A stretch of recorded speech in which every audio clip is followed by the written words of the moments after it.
नमस्कार, मैं हूं आपके साथ अंकिता पाल। बुलेटिन की शुरुआत करते हैं। भारत रत्न बाबा साहब डॉक्टर भीमराव अम्बेडकर का सम्मान समारोह कार्यक्रम आयोजित किया गया। इस कार्यशाला में मुख्यमंत्री योगी आदित्यनाथ भी शामिल हुए हैं। अगले 10-11 दिन की कार्य योजना को लेकर के भारतीय जनता पार्टी पूरे देश के अंदर एक विस्तृत कार्य योजना को लेकर के चल रही है। कार्यक्रम का उद्देश्य बहुत स्पष्ट है। पिछले 10 वर्ष में प्रधानमंत्री मोदी जी के नेतृत्व में भारतीय जनता पार्टी की केंद्र सरकार ने और विभिन्न राज्यों की भारतीय जनता पार्टी की सरकारों ने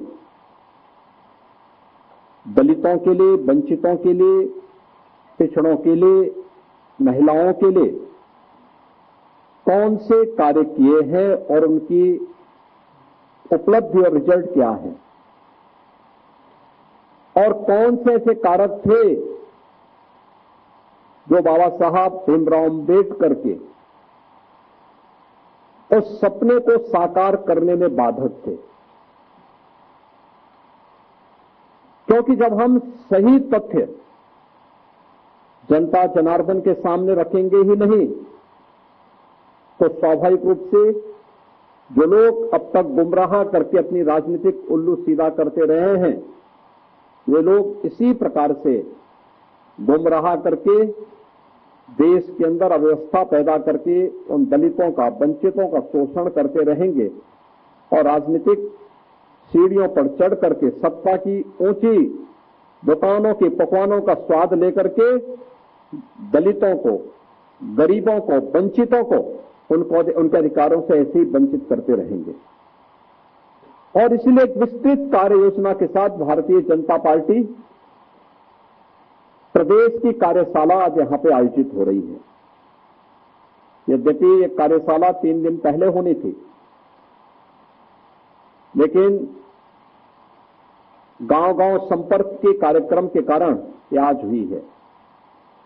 आज का मुख्य कार्यक्रम बाबा साहब भीमराव अम्बेडकर की जहां कहीं भी प्रतिमा है, उनके नाम पे जहां कहीं भी पार्क है, आज भारतीय जनता पार्टी के कार्यकर्ता, जनप्रतिनिधि और सरकार के अधिकारीगण वहां पे स्वच्छता के एक विशेष कार्यक्रम के साथ जुड़ रहे हैं और उन्हें सम्मानित करके उन कार्यक्रमों को आगे बढ़ाने का काम कर रहे हैं।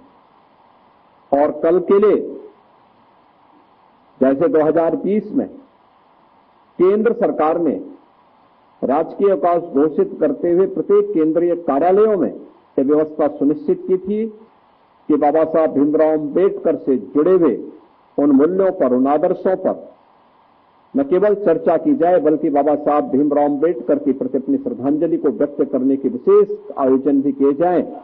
और वैसे ही प्रदेश सरकार ने भी कल एक सार्वजनिक अवकाश के साथ साथ बाबा साहब भीमराव अम्बेडकर की प्रतिमा और पार्कों में पुष्पांजलि कार्यक्रम के साथ साथ चर्चा परिचर्चा करके इन मूल्यों को, इन आदर्शों को आगे बढ़ाने के लिए एक विशेष अभियान प्रारंभ किया है। और उसी तर्ज पर आज इस कार्यशाला के साथ हम सब जुड़ने का कार्य कर रहे हैं। इसमें कोई संदेह नहीं कि पिछले 10 वर्ष में प्रधानमंत्री मोदी जी के नेतृत्व में बिना भेदभाव के शासन की योजना का लाभ हर वंचित को, हर दलित को, हर गरीब को, हर महिला को, हर अन्नदाता किसान को पहुंचाने का काम यह भारतीय जनता पार्टी की सरकारों ने किया है। लेकिन हमारी समस्या क्या है कि हम उस बात को बार बार दोहरा नहीं पाते। जिन लोगों को सुविधा मिली है उन लोगों तक हम इस बात को पहुंचाने के लिए कुछ देर प्रयास करते हैं, फिर वो प्रयास कहीं न कहीं रुकता है।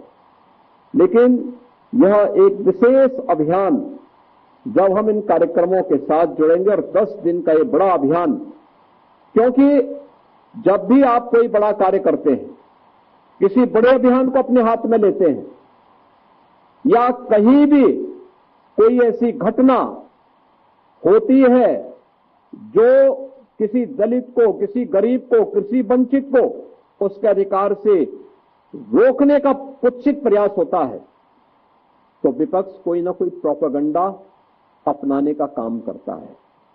आप सब जानते हैं, बांग्लादेश की घटना आपके सामने है और बांग्लादेश की घटना को लेकर के मुझे लगता है 3 वर्ष पहले हमारे राज्यसभा के सांसद और SC/ST आयोग के पूर्व अध्यक्ष, उत्तर प्रदेश के पूर्व DGP श्री ब्रजलाल जी ने एक पुस्तक लिखी थी और पुस्तक उन्होंने बाबा साहब भीमराव अंबेडकर और उस समय आजादी के समय के उन 2 दलित महायोद्धाओं की चर्चा करते हुए उसके तुलनात्मक अध्ययन पर आधारित थी। एक तरफ बाबा साहब भीमराव अंबेडकर जिन्होंने कहा था कि मैं आदि भी और अंत भी मेरा एक भारतीय के रूप में रहेगा और भारतीय के रूप में ही मैं अपनी पहचान को बनाए रखना चाहता हूं। और दूसरी तरफ जोगेंद्र नाथ मंडल थे जिन्होंने पाकिस्तान का समर्थन कर दिया लेकिन 1 वर्ष भी पाकिस्तान में नहीं रह पाए थे। बहनों और भाइयों, जोगेंद्र नाथ मंडल की कृत्यों की सजा आज भी बांग्लादेश के अंदर वहां का हिंदू प्राप्त कर रहा है। आप सब जानते हैं बांग्लादेश में जो भी हिंदू है, जो प्रताड़ित हो रहा है, जो पीड़ित है, ये सभी दलित हिंदू हैं और दलित हिंदू वहां पर किस कदर उनके साथ अत्याचार हो रहे हैं आपने देखा होगा। न कांग्रेस ने, न समाजवादी पार्टी ने, न ममता बनर्जी ने, किसी ने भी उनके पक्ष में आवाज नहीं उठाई तो केवल भारतीय जनता पार्टी ने उठाई।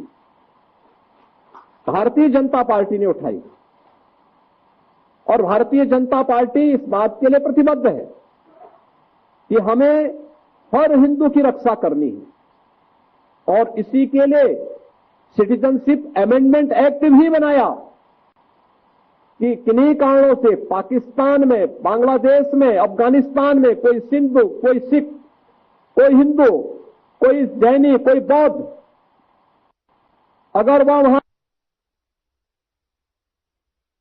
भारत में आया है तो उसको भारत की नागरिकता मिल जाए। इसका विरोध करने वाले कौन लोग हैं? ये वही लोग हैं जो कांग्रेस के रूप में, समाजवादी पार्टी के रूप में गुमराह करने का काम कर रहे हैं। ये वही दल है।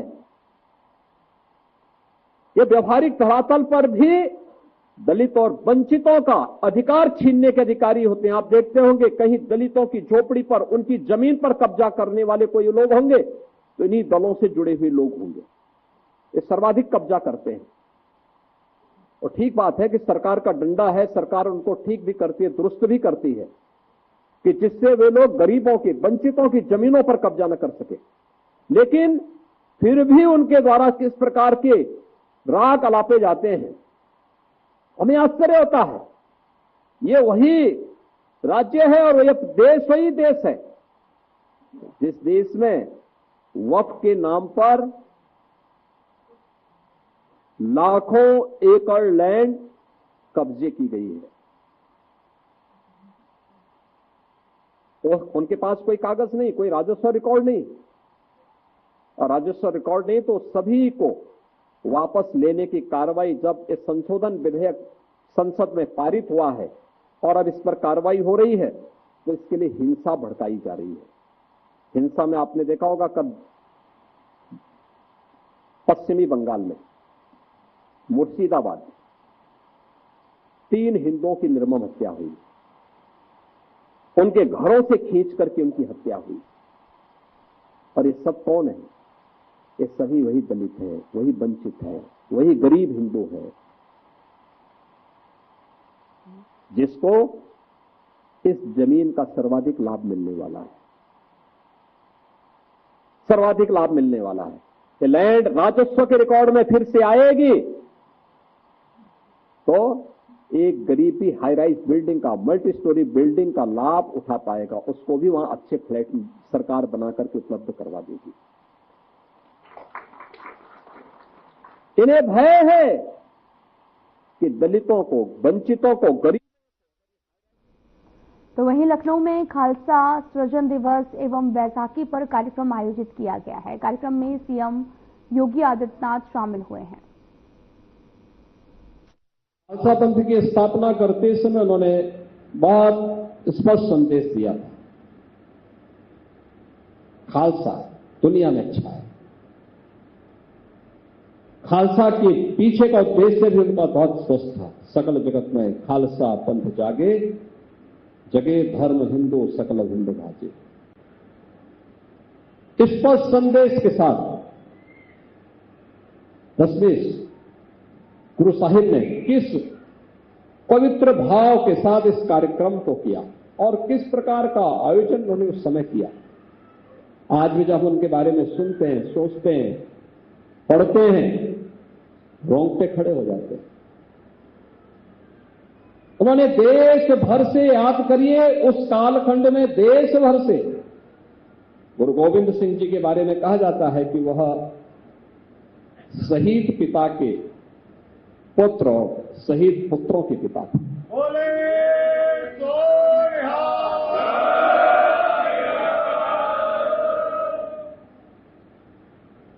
और उस समय उन्होंने देश भर से सिखों को बुलाया।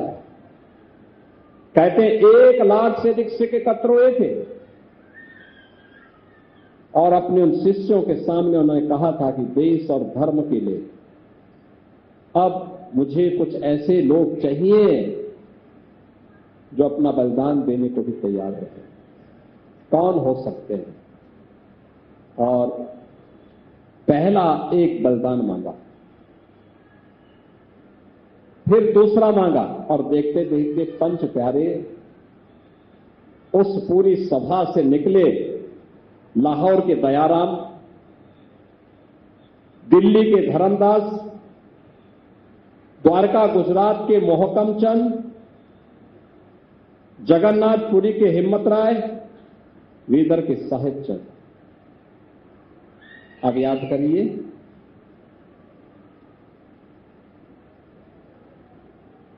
एक तरफ क्रूर औरंगजेब का शासन, अत्याचार की प्रकाशता, जजिया कर के माध्यम से हिंदुओं को पूरी तरह इस्लाम में बदलने की उसकी क्रूर चाल, मंदिरों को तोड़ा जा रहा था, बहन और बेटियों की इज्जत पे हाथ डाला जा रहा था, सरेआम जिस प्रकार के दृश्य उपस्थित थे। और उस समय अपने 1 लाख शिष्यों के साथ मिलकर के देश और धर्म की इन ज्वलंत समस्याओं पर एक प्रभावी संघनाद करने का कार्य दशमेश गुरु गोविंद सिंह जी महाराज के द्वारा किया जा रहा था। और उन्होंने जब इस कार्यक्रम को आगे बढ़ाया, उन्होंने इसका नाम ही खालसा रखा। खालसा का मतलब परमात्मा से, परमात्मा की विशेष जन जो पूर्ण निर्मल हृदय से कार्य कर सके और उन्हें विकसित करके उन्होंने एक नया जन्म मान करके उस कार्यक्रम को आगे बढ़ाया। उनके जो उपदेश है आज भी हम सबके लिए प्रेरणा, जो सिखों के लिए नहीं, हर हिंदुस्तानी के लिए, हर भारतीय के लिए एक नई प्रेरणा है, एक नया प्रकाश है। और यह वर्ष इसलिए भी महत्वपूर्ण है। एक और गुरु तेग बहादुर जी महाराज की 350वें शहीदी दिवस का वर्ष है और दूसरी तरफ खालसा पंथ के 325 वर्ष पूर्ण हो रहे हैं।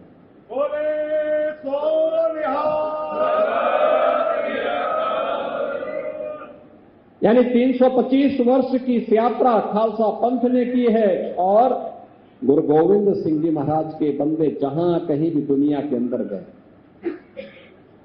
अपने जज्बे से, अपने संघर्ष से, अपने शौर्य से, अपने पराक्रम से अपना लोहा मनवाया है। यही है गुरु के प्रति सच्ची आस्था का भाव। ये उन्हीं की कृपा है कि सिख कहीं भी होगा वह बिना झुके, बिना डिगे अपने पद पर आगे बढ़ता और इसलिए सरदार भी कहलाता है।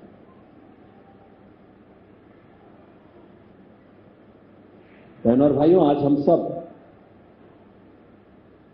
खालसा पंथ के 326वें वर्ष में प्रवेश कर चुके हैं। कितनी गौरवशाली परंपरा के साथ आप चल रहे हैं। गुरु परंपरा, गुरु नानक देव जी से प्रारंभ होकर के आगे बढ़ते बढ़ते और फिर शक्ति के ऐसे पुंज के रूप में पूरे भारत के लिए प्रेरणा का माध्यम बन गया, जिसकी मिसाल दुनिया में नहीं मिलती, जिसकी मिसाल दुनिया में नहीं मिलती। गुरु गोविंद सिंह जी महाराज ने तो विचित्र नाटक में अपने सब कुछ, अपने बारे में, पूर्व जन्मों के बारे में सारा विस्तृत उद्धृत करके उन्होंने रख दिया। एक नई प्रेरणा है हम सब के लिए, एक नया प्रकाश है, और उस प्रेरणा और प्रकाश से जब भी हम प्रेरित होते रहेंगे, कोई बाधा हमारे मार्ग में कभी नहीं आ सकती। याद रखना, कभी नहीं आ सकती। हम आगे बढ़ेंगे, निश्चित ही आगे बढ़ेंगे। और इसलिए हमारा प्रयास होना चाहिए कि 325 वर्ष की शानदार यात्रा को, जिसने विपरीत परिस्थितियों में विधर्मियों का मुकाबला करते हुए न केवल अपने अस्तित्व को बनाए रखा, बल्कि देश और धर्म की रक्षा करने के लिए उन पूज्य गुरु परंपरा के आदर्शों का अनुसरण करते हुए उनके विजन को जमीनी धरातल पर उतारने का काम किया। आज भी एक शानदार यात्रा के साथ आगे बढ़ रहे हैं। लेकिन चुनौती हमारे सामने अब दूसरी प्रकार की आई है। मैं पिछले दिनों सुन रहा था कि तराई के क्षेत्र में भी और पंजाब में भी धर्मांतरण की घटनाएं घटी। क्या ये हमारे लिए चिंता का विषय नहीं है? गुरु गोविंद सिंह जी महाराज ने तो पंच प्यारों में किनको बनाया था? कोई भेद नहीं। आज भी जब हम लोग कहीं जाते हैं, कोई व्यक्ति कितना भी बड़ा शहर हो, कितने भी लोग आ जाएं, भले ही अन्य जगह कोई उसको लंगर मिले न मिले, लेकिन गुरुद्वारे में उसको लंगर छकने के लिए जरूर मिल जाएगा। बोले सो निहाल। कहीं कोई दिक्कत नहीं, कोई भेद नहीं, कोई पूछता नहीं। वह सिख है, नॉन सिख है, किस जाति का है, किस मजहब का है, किस धर्म का है, कहां से आया है, कुछ नहीं। जो आया है हर एक को दे करके इसको हमने मान लिया कि गुरु का प्रसाद है, हर एक व्यक्ति को लेने का अधिकार है। उसी भाव के साथ हर गुरुद्वारे में सेवा आज भी चलती है। सैकड़ों वर्षों की विरासत है, लेकिन तब भी ये घटनाएं क्यों? और इस पर मिलकर के कार्य किए जाने की आवश्यकता है। दोनों प्रकार से रोकना भी है, लेकिन साथ साथ इसका कारण क्या है, उस कारण का निवारण भी स्वयं निकालना है। बीमारी अगर कहीं है, उस बीमारी का ससमय उपचार होना आवश्यक है। दूसरा, जिस पराक्रम के लिए, जिस पुरुषार्थ के लिए गुरु गोविंद सिंह जी महाराज ने खालसा पंथ की स्थापना की, उस पुरुषार्थ से भागना नहीं है। भागना नहीं है। जो भी कौम अपने पुरुषार्थ से डिगेगी, उसके सामने संकट आएगा।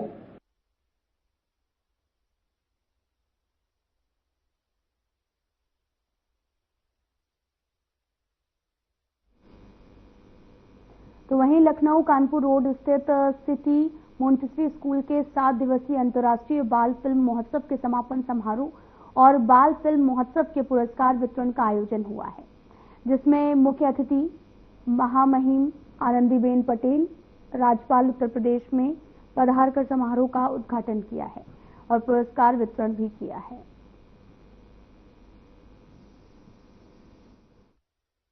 सही जगह बैठे। जन जन की भावनाओं का पता है। तो उन्हें पता है कि बच्चों को कैसे महान बनाएंगे तो देश महान बनेगा।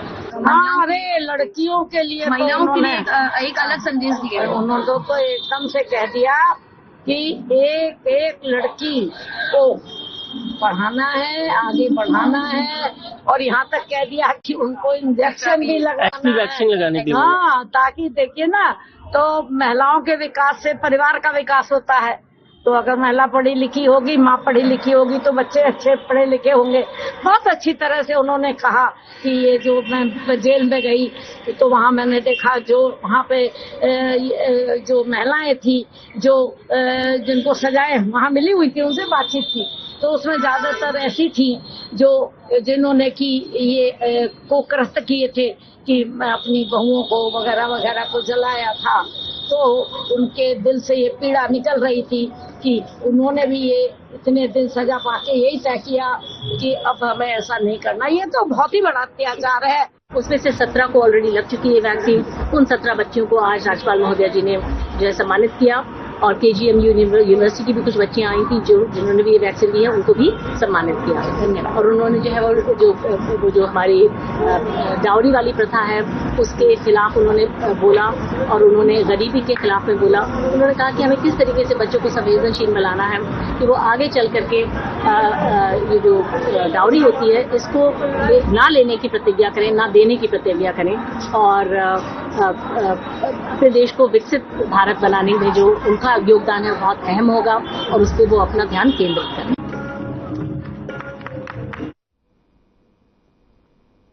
आपको बताते चलें कि लखनऊ में एक कार्यक्रम का आयोजन किया गया जहां पर अंतर्राष्ट्रीय बाल फिल्म महोत्सव का समापन हो गया है, जहां पर महामहिम भी पहुंची और इस दौरान तमाम तरह के संदेश दिए गए, और साथ ही ये भी कहा गया कि शिक्षा आज के जीवन में जो है वो काफी ज्यादा महत्वपूर्ण है, इसलिए हर किसी को शिक्षित होना बेहद जरूरी है। 7 दिवसीय महोत्सव का अब समापन हो गया है, और समापन समारोह में आनंदीबेन पटेल भी पहुंची थी और यहां पर उन्होंने संबोधित किया, और इस दौरान यहां पर मौजूद लोगों को काफी प्रोत्साहित भी करती हुई नजर आई है।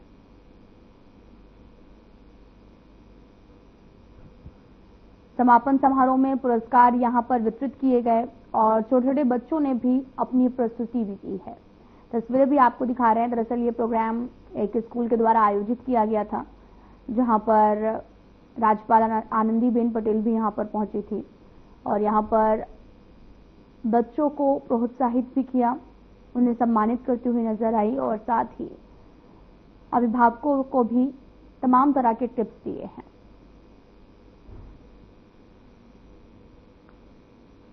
तस्वीरें भी आपको दिखा रहे हैं जो कि लखनऊ से हैं, जहां पर एक 7 दिवसीय महोत्सव अब संपन्न हुआ है, और इस समापन कार्यक्रम में राज्यपाल आनंदीबेन पटेल भी पहुंची थी। यहां पर बच्चों ने बहुत ही मनमोहक प्रस्तुति भी दी है,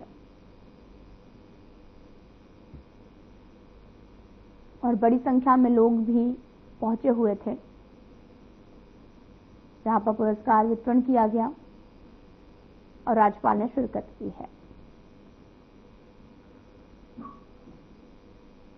उत्तर प्रदेश के बरेली में एक राष्ट्र एक चुनाव विषय पर सम्मेलन का आयोजन किया गया।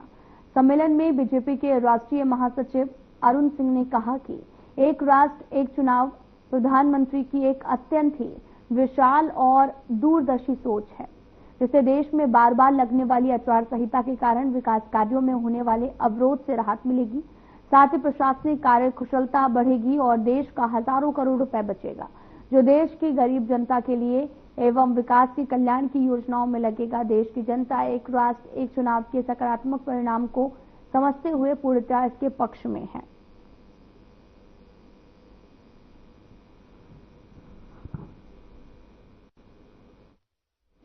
उत्तर प्रदेश के जल शक्ति मंत्री ने स्वतंत्र देव सिंह ने अधिकारियों के साथ प्रदेश के कई जगहों पर का निरीक्षण किया और लोगों से मुलाकात की है।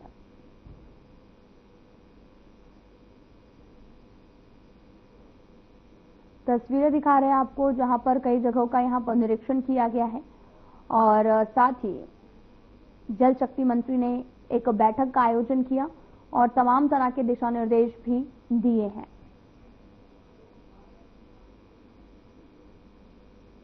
फिलहाल इस वीडियो में इतना ही। नमस्कार।